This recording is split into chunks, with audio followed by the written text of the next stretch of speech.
Thank you very much, Antonio, for your kind introduction, and thank you very much for inviting me. I'm sorry I can't be with you in person, but I've prepared a few slides and a few thoughts which I'd like to share with you this morning. What I'm going to speak about is not so much technologies in and of themselves, but the nexus between technology and pedagogy. And I hope to be able to pose a few fundamental questions that will help to inform your deliberations for the remainder of the conference. What I'd like to start off with is a problem statement.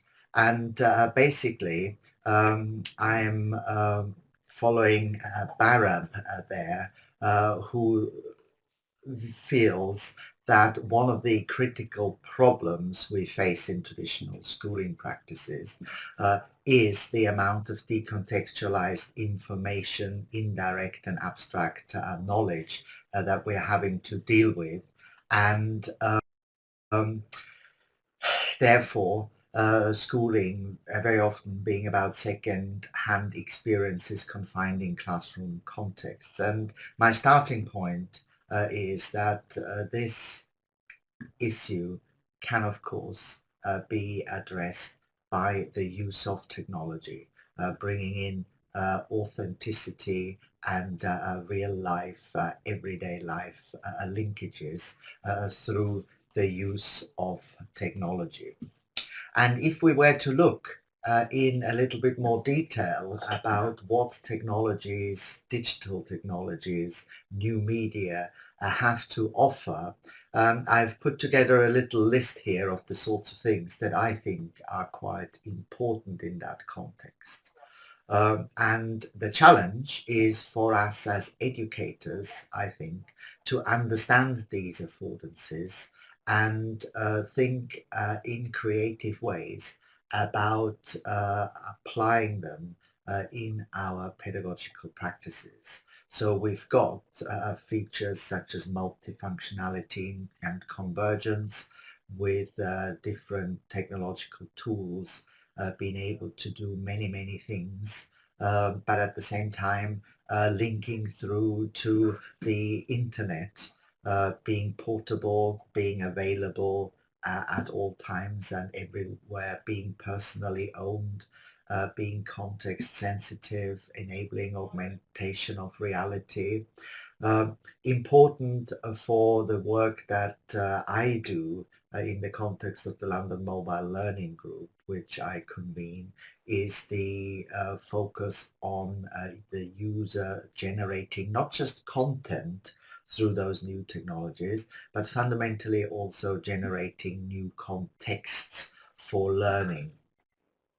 And these technologies being through the personal ownership integrated into learners' everyday life worlds, and therefore lots of opportunities of combining formal and informal learning presenting themselves in the context, as I said earlier on, around enhancing authenticity, contextualization, the situationalized perspective on interaction tasks and settings, and so forth. And of course, it links back to a particular understanding of learning as a conversational practice. If we understand learning in that way, we can harness the affordances around participatory culture, cultures of use, social interactivity.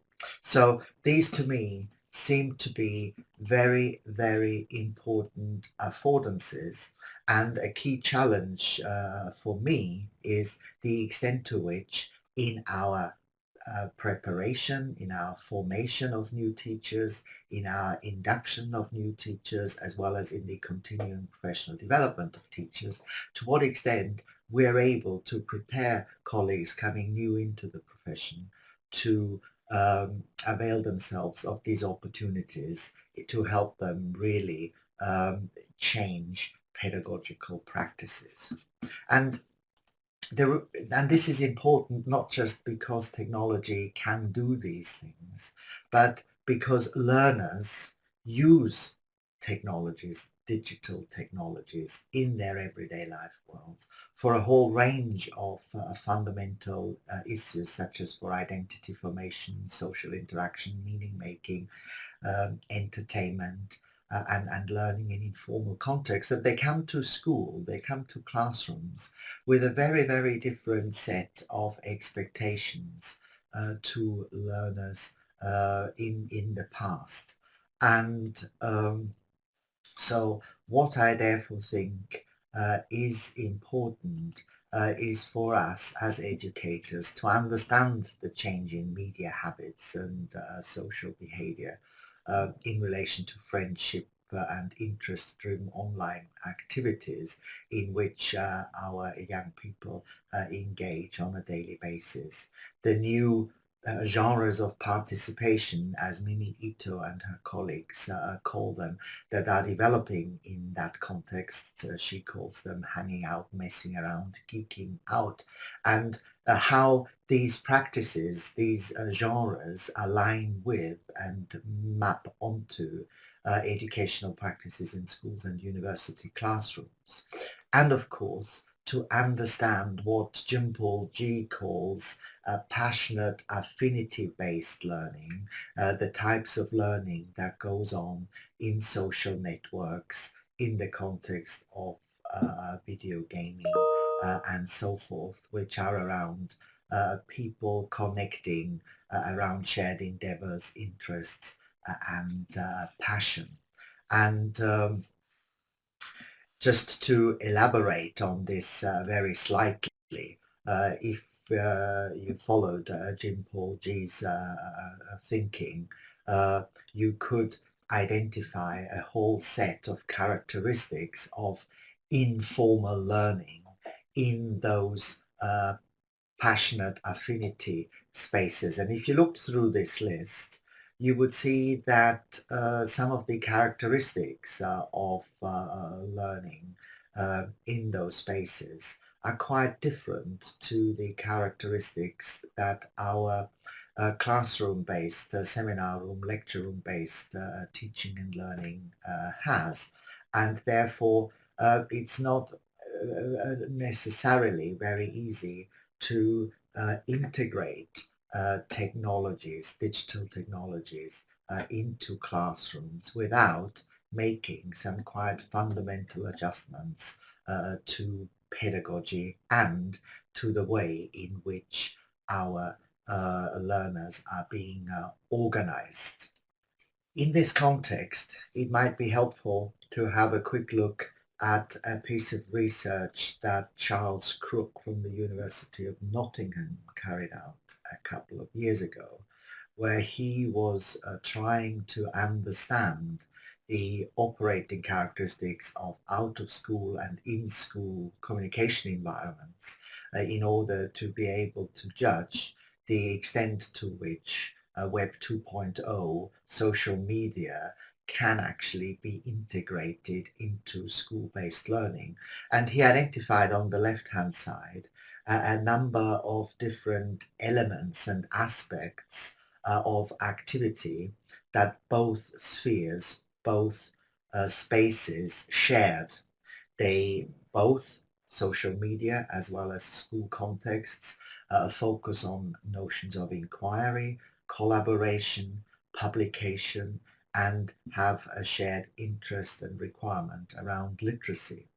If you look in more detail, though, as to how these particular notions find expression and manifestation in these two contexts, you'll find that they do so in quite different ways. So in relation to inquiry, for example, according to Crook, we see in the Web 2.0 world processes and practices around fragmented assemblies and narrative structures, whereas in the school contexts, we see a focus on integrated schemata and taxonomic structures, with things being documented and authorized, whereas in the out-of-school Web 2 world, things remaining more or less undocumented. So one could go through these various categories and look at similarities and differences. But as I think has become obvious already from what I've said so far, the differences are quite marked, and therefore technology, in order to be implemented effectively to school-based learning, needs to be really understood in terms of not just its affordances, but also how these affordances manifest themselves in actual practice. And then, to some extent, uh, we need to really think about the potential of alignment of existing school practices and school contexts in order to enable us to really make the most of the affordances of technology. Um, the next thing I'd like to talk about very briefly is in relation to teacher education, teacher development. I think it's quite important to recognize that technologies, digital technologies, are an element of what Keith Turvey and I call here a world in flux, a world that's characterized by instability, provisionality, fragmentation, convergence, individualization. And uh, this uh, these features find expression in the affordances and operating principles of technology, and will have a bearing on purposes of education and practices of education. So from our point of view, uh, it's important to really think about pedagogy and learning design, Web 2.0 and school cultures, as I've just talked a little bit, and teacher professional development and research. And as these areas intersect, we will witness certain disruptions, but also gain certain opportunities. So the point I think that I'm trying to make is that invariably the introduction of technology will bring about disruption and tensions, but we just need to make sure that these don't outweigh the opportunities that the technology can offer us. And in relation to education, in relation to communication, I think it's important to understand some of these changes that I've just alluded to, some of the provisionality and so forth. For example, in relation to what happens to communication, where we see some very profound changes in the way in which we communicate in the world, in the real world, in the world of work. And the question is to what extent we need to reflect that in the world of education. So texts are becoming intensely multimodal. To what extent, the question arises, do we recognize that within our curricula, within our working practices in schools? Screens are rapidly replacing the page and the book as the dominant media. So social structures and social relations are changing fundamentally in terms of writing, for example. This means significant changes to structures of authority and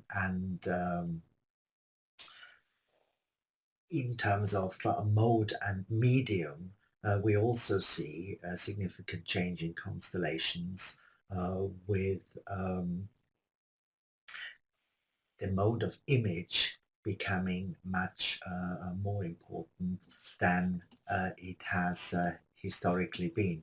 And all of that, I think, leads to what we in our research call a new habitus of learning. And my argument here this morning is the need for us to understand the ways in which learning is changing and how what role technology does play and can play in this. So for me, if you think back to the point I made a little while ago about the importance of user-generated contexts, one particularly important aspect for me in this context is that learning is about purposive work with cultural resources, but that the cultural resources that are increasingly in play are those that are being accessed with and generated through and by the use of mobile technologies. That the use of portable mobile technologies with their convergence, with their multifunctionality, with their connectivity and so forth, really enables us to see our life worlds framed as a potential challenge and as a potential resource for learning. And that then requires of us a particular state of readiness, of expectancy, as well as a state of contingency in order to be able to engage with the opportunities as they come along and tackle the challenges that we may face in new ways. And the other thing that's quite important working with younger learners in particular is the notion that expertise is individually appropriated in relation to personal definitions of relevance. So a young person might be willing and prepared to suspend disbelief and engage for long periods of time in certain activities if they think they are of personal relevance to them, give them personal satisfaction, and not necessarily because they're perceived to be worthy of being engaged with. And therefore, to us, that leads to the importance of the interrelationship between target orientation, self-representation, and play as significant factors and features that characterize effective activities for learning. And finally, I'd just like to spend a couple of moments reflecting on possible implications for teaching and learning. Schools and universities, I think, increasingly really need to be seeing themselves as knowledge communities that utilize the affordances of digital technologies for creating, sharing, curating, transferring, utilizing knowledge, and in making connections and engaging with each other, research and the outside world. So there's fundamental challenges there for the way in which we organize educational institutions. Students and staff, I think, should increasingly be viewed as digital scholars who are comfortable and competent in online teaching, learning, research, and working environment as appropriate to their roles and aspirations. So that's not to say everybody needs to have the same level of sophistication, but everybody needs to know those things that are relevant to their specific roles and aspirations. And clearly, this requires us to review policies, the way in which we organize the cultures of practice in educational institutions. And in terms of research and evaluation, I think it's important that we constantly seek to understand the efficacy or otherwise of the ways in which we use technologies and feed that back into our design and development and implementation of digitally enhanced education services. Thank you very much. Thank you, Norbert. Thank you very much to share with us the results of your research, your knowledge, and your wisdom about these subjects. We'll see tomorrow in the e-round table